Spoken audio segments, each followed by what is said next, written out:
이것도 너무 중요한데 세계화의 문턱이 점점 낮아지고 있습니다. 이제 중간은 없어요. 1위가 독식하는 구조예요.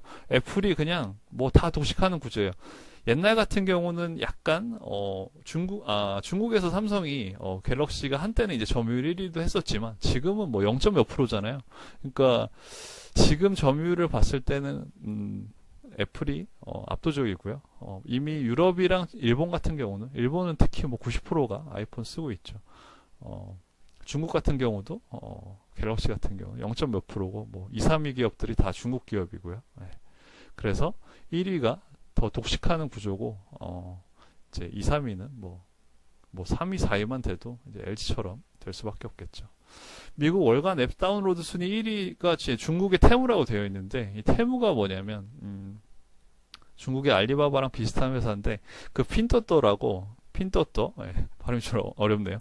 핀떠떠라고 중국의 이제 알리바바 같은 회사인데 거기서 만든 이제 또 그 테무라는 어플이에요. 그래가지고 거기서 뭐 2달러, 3달러 이렇게 이제 물건을 사면 뭐 한국도 무료 배송이 됩니다. 되게 신기하죠. 우리나라는 뭐 2, 3천 원짜리를 사도 3천 원 배송비를 물어야 되는데 뭐 쿠팡처럼 이제 크게 창고를 가지고 있는데 아니면 이렇게 배송비를 내야 되는데 테무에서는 신기하게 해외 배송인데도 무료 배송이 됩니다. 이게 왜 그런 거냐면 그러니까 잘 사는 나라대로 이제 우체국끼리는 협력 관계가 돼 있는 거예요. 그래가지고 미국에서는 뭐 우편 비용이 뭐 2, 30불인데 중국에서는 뭐 2, 3천 원이다. 그러면은 중국에서 2, 3천 원에 미국으로 이렇게 보냈는데 그러면 어쨌든 미국 우체국에서도 배송을 해줘야 됩니다. 손해를 보면서도. 그래서 이제 우리나라도 우정사업본부 맨날 적자난다 이런 얘기 하는데 이게 다 못 사는 나라 거 다 받아주느라 그런 부분이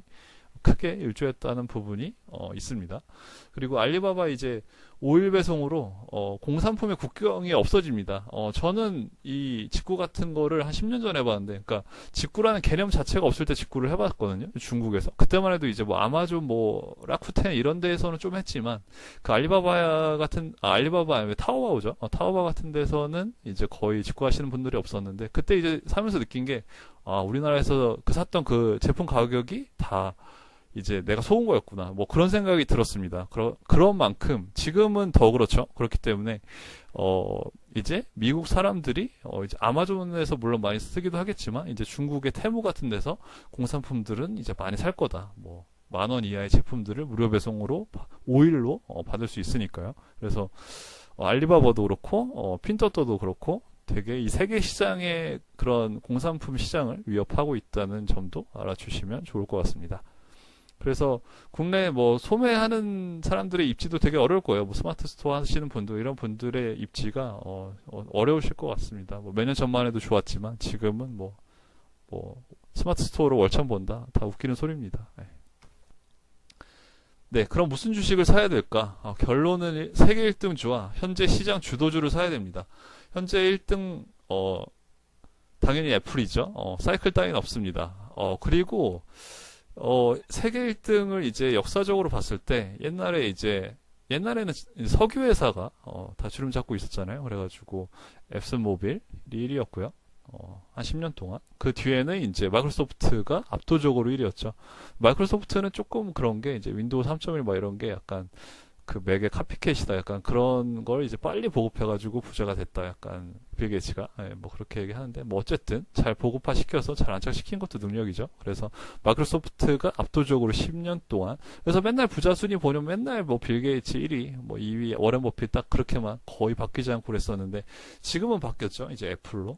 그건 이제 아이폰의 파급 효과죠. 아이폰이 나오면서 이제 PC의 시대에서 모바일 PC로 바뀌는 순간 뭐 그때 단지 그 순간에는 뭐 노키아나 뭐 이런 데서 좀 우습게 생각했을 수도 있죠. LG 같은 경우에도 초반에는 뭐 자기네 피처폰 뭐 좀 더 하겠다 막 이런 식으로 했는데 싹 다 망했죠. 그래서 세계 1위 회사가 바뀔 때마다 그냥 갈아타면 돼요. 뭐 마이크로소프트가 챗 GPT 때문에 이제 애플을 역전했다. 그러면은 뭐 싹 다 팔고 마이크로소프트로 갈아타도 됩니다. 그런 식으로 투자했을 때 절대 돈을 잃지 않는다. 그리고 두 번째는 이제 세계 주도주 그러니까 지금 현재 주도주는 이제 전기차잖아요. 그래서 전기차 테슬라에 관해서도 얘기를 해봐야 되는데 전기차 테슬라에 관해서는 OTA가 되게 중요한데, 아직 아무도 제대로 된 OTA를 구현을 못하고 있어요. 벤츠에서도 뭐 19년까지 하겠다 그랬는데, 아직도, 테슬라 정도로 OTA를 구현을 못하고 있고요. 그러니까 OTA가 뭐냐면, 이제, 그냥 와이파이 존에서는, 차를 업그레이드 시킬 수 있는 거예요. 뭐 현대차 사면은 뭐 내비 업그레이드 뭐 이런 다른 업그레이드를, 소프트웨어 업그레이드를 이제 센터에 입고시켜서 해야 되는데, 테슬라 같은 경우는 그냥 집에서 그냥 와이파이만 켜놓고 하면 바로 됩니다. 그래서 제로백 같은 경우도 이제 슈퍼카의 개념이 없어졌어요. 뭐 그냥 테슬라가 슈퍼카예요. 그냥 테슬라가 그냥 내연기관 슈퍼카랑 뭐 똑같습니다. 속도는 소리도 없고요. 근데 제로백 같은 경우가 뭐 3.4초, 5초 했던 차가 업그레이드만으로 집에서 업그레이드 했는데 2.9초가 되고 막 이런 현상들이 일어나고 있습니다. 그래서 하드웨어 뭐 단차가 문제가 있고 어쩌고 뭐 디자인에 문제가 있고 감성이 없고 뭐 이런 문제들은 언젠가 다 따라잡힌다고 생각합니다. 그리고 또 중요한 건 이제 자율주행인데 영상을 하나 봤는데 이제 미국에서는 자율주행 그 FSD 베타가 나왔잖아요. 근데 미국 FSD 베타 같은 경우는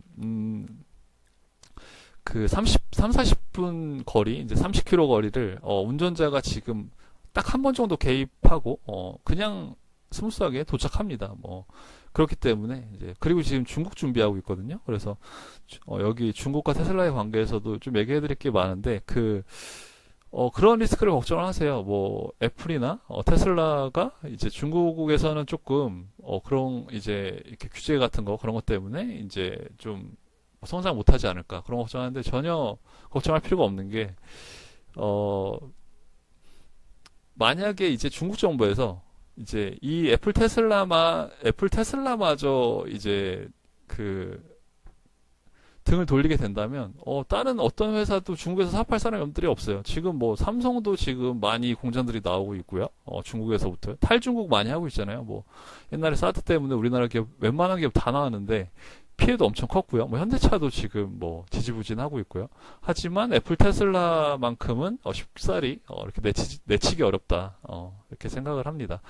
그래서 이제 오늘은 첫 영상이기 때문에 여기까지 하고요. 다음 주제는 이제 테슬라 관련해서 조금 더 얘기를 해보도록 하겠습니다. 그래서 좀 두서없이 빠르게 좀 얘기를 빨리 했는데 다음번에 좀 더 정리된 내용으로 찾아뵙도록 하겠습니다. 네, 긴 영상 봐주셔서